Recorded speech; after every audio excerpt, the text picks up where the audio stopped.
안녕하십니까. 중국의 춘추 전국 시대의 고사 성어 중에 이런 말이 있습니다. 와신상담. 이 말의 유래는 여러분들이 잘 아시다시피 오나라의 함여왕이 월나라의 구천을 공격하여 전쟁이 집니다. 이 전쟁이 진 오나라의 함여왕은 상심하여 병이 들고 죽어갈 즈음에 그 아들 부차에게 이 아버지의 전쟁에 진 복수를 하여달라고 부탁을 하고 세상을 떠나게 됩니다. 그리하여 이 부차는 그때부터 섬나무 위에 자면서 전력을 증강시키고 월나라의 구천에게 공격하여서 승리할 그러한 전략을 세우고 있었습니다. 이것을 알아챈 월나라의 구천은 오나라의 부차 왕을 기습 공격하였지만 패배하게 됩니다. 그리하여 구천 왕은 엄청난 모욕을 당하면서 자기 나라로 돌아가게 되고 많은 것을 잃게 됩니다. 심지어 가까운 가족까지도 잃게 되는 이런 수모를 당하게 됩니다.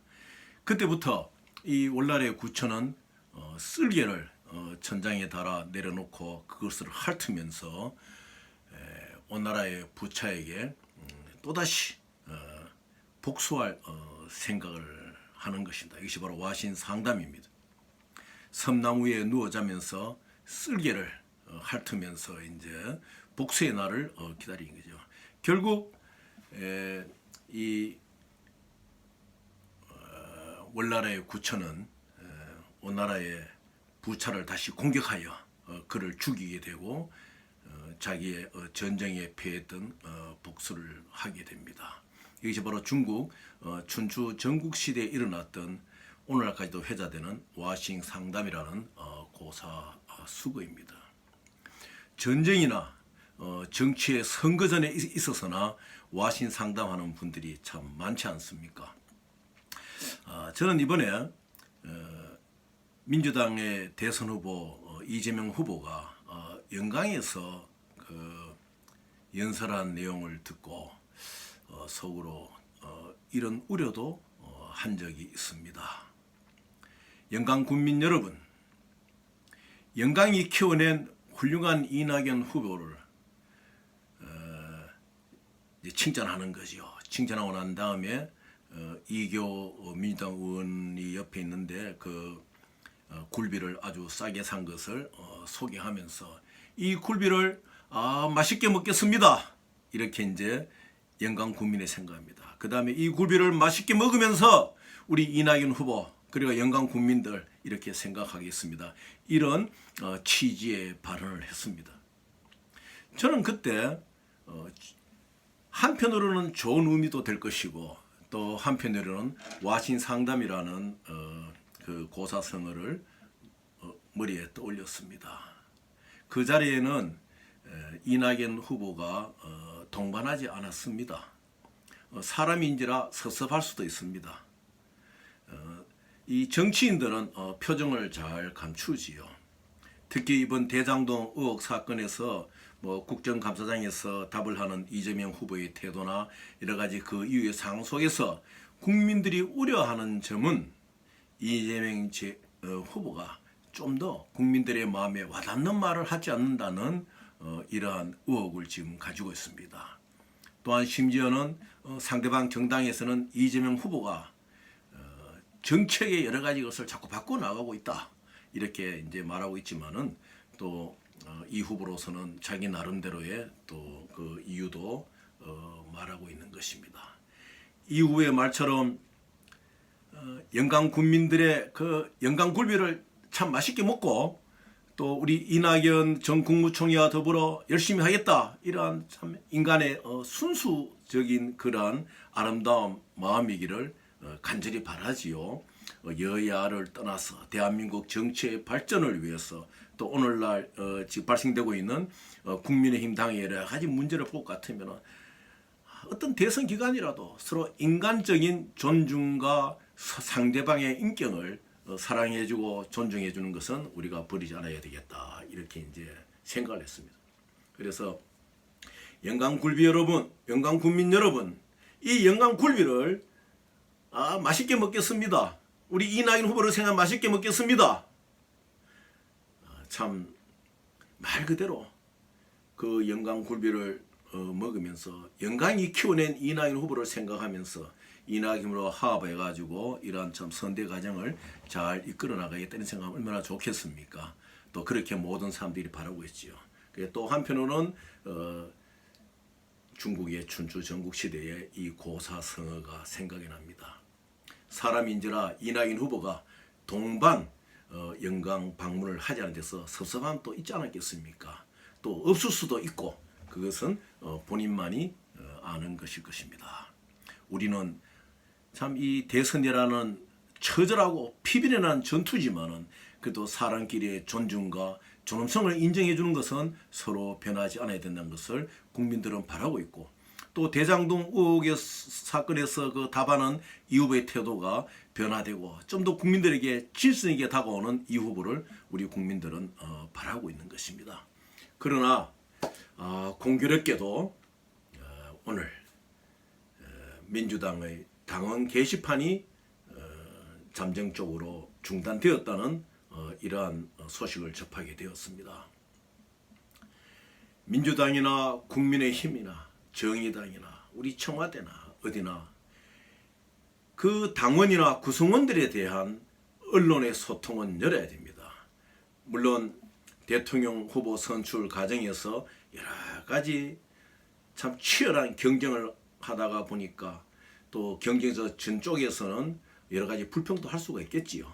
그러나 400만 당원이 있는 이 민주당, 300만 당원이 있는 국민의힘, 이 당원 게시판을 닫아버린다면 그 상황은 참으로 더 나쁜 상황으로 갈 수가 있습니다. 그렇기 때문에 당원 게시판을 열고 불편을 가진 당원들, 또 어떠한 정책 제안이 듣기에 좀 거슬리더라도 그 당원들을 일일이 만나고 소통하는 후보가 되어야 된다. 이것은 민주당이나 국민의힘이나 우리나라 민주주의 발전을 위해서는 대단히 중요한 것입니다.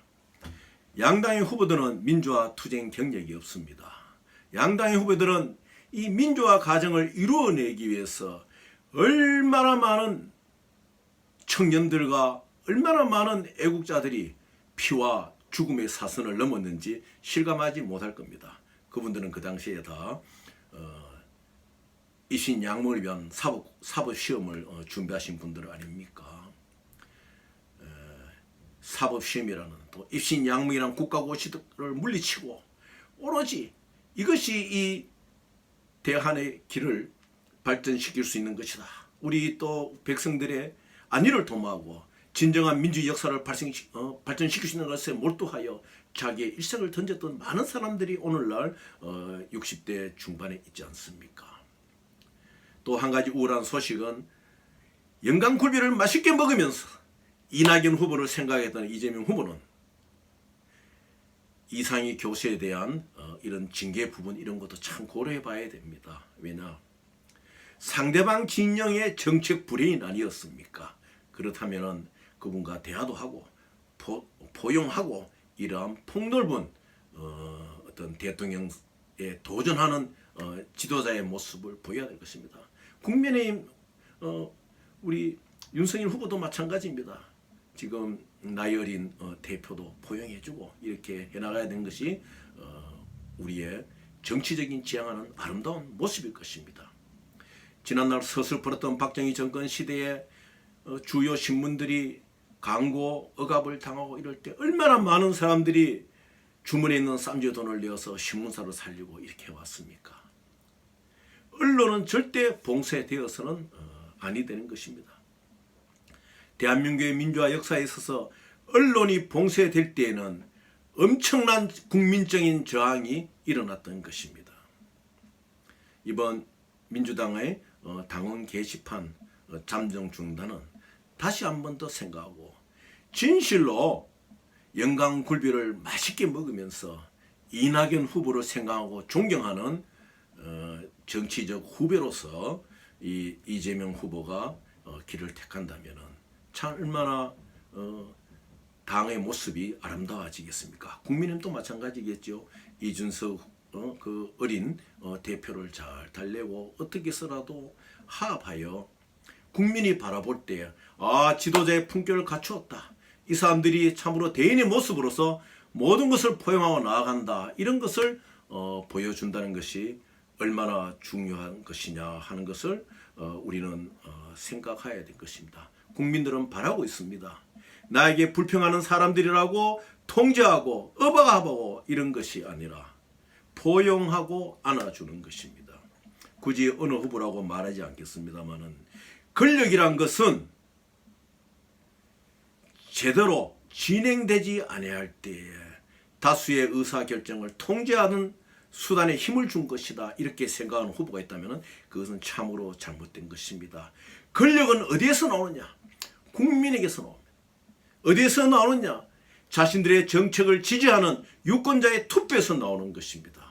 권력이란 것은 자신의 정책이나 자신이 갖고 있는 그 방향이 결정되어지지 않을 때 강제 수단이 아니라 다시 한 번 더 국민에게 물어볼 수 있을 때 그 권력은 참다운 권력인 것입니다. 항상 이 지도자를 꿈꾸는 정치인들은, 후보들은 권력은 통제하기 위한 수단이 아니라 다시 한 번 더 여러분하고 얼마든지 물을 수 있는 위치에 있다는 것을 나타내는 것이 권력입니다. 이것을 혼용하여 잘못되었을 때 세계의 역사나 우리 한국의 역사나 참으로 어려움이 안 많았습니까? 부디 앞으로 이 나라의 대통령이 될 지도자는 권력에 대한 개념을, 민주적인 권력에 대한 개념을 잘 가슴에 품고 이 국민들을 향하여 정책을 제안하고 이 나라를 발전시킬 수 있는 훌륭한 지도자 되기를 간절히 바랍니다. 감사합니다.